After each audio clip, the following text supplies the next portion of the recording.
今日はですね、自民党と、維新の連立、そして議員数の削減とかですね、副首都構想などについてお話をしたいと思います。維新と自民党の間でですね、政策協議会みたいなものがですね、できるということで、かなり強固な連立の仕組みがこれからワークしていくんじゃないかっていうふうに思われておりますけれども、まずこれ自民党と維新が組んだ、これ一番ね、俺高市早苗首相だと維新行くのかなって思ったけど、行っちゃいましたね。公明党はですね、もう本当に前もお話しした通り、中道で行きたいと。高市さんだとダメだよって最初からメッセージを送ってたし、裏金議員の萩生田さんとかですね、その辺を党の要職に起用したりとか、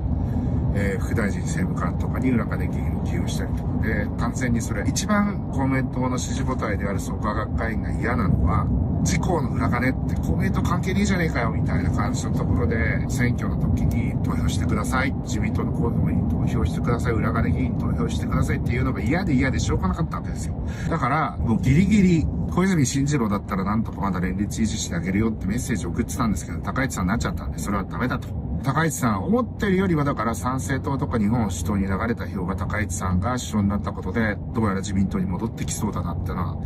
良かったのと、やっぱり維新は政権入りしたことによって支持率がめちゃくちゃ上がってます。維新もやっぱり熱烈な支持者層っていうのは実際に政府に入って維新の改革を実際に動かしてみろというのが維新の支持者の期待だったってことがよく明らかになりました。ただ、この2党が組んだ一番大きな理由っていうのは、大政党が強くなるような選挙制度の改革です。基本の通りですね、比例復活をなくす方向で衆議院議員の定数を 10% 削減するというような流れでどうやら動きそうです。こうなってくると確実にですね、自民党、維新の会、そして立憲民主党が得をする構想で、今勢いを伸ばしてきている参政党とか国民民主党が割を食うと。多分、国民民主党も党首とかですね、新馬幹事長とかですね、玉木代表とかですね、あの辺が選挙区だったら小選挙区取れるかもしれないですけど、他の人たちだとなかなか難しいよね。参政党もなかなか難しいよねっていうような、形になってくるので、神谷さんぐらいだったら通るかもしれないですけど、ということで、小選挙区で勝てるのは自民党と大阪の維新の会と立憲民主党でしょっていう、立憲民主党の支持者は自民党と同じくですね、どんどん高齢化していって、特に立憲民主党の方が、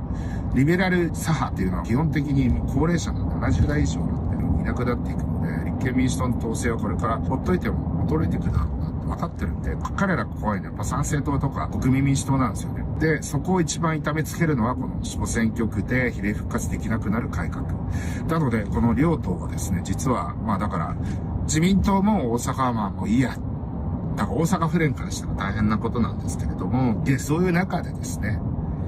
本当にまずそこで利害が一致していると。副首都構想なんか全然予算もいらないし、ゴミみたいな政策なんかですよね。維新の会としては大阪でやったような、これ身を切る改革だとかっつって、結局維新が強くなる改革なんだよ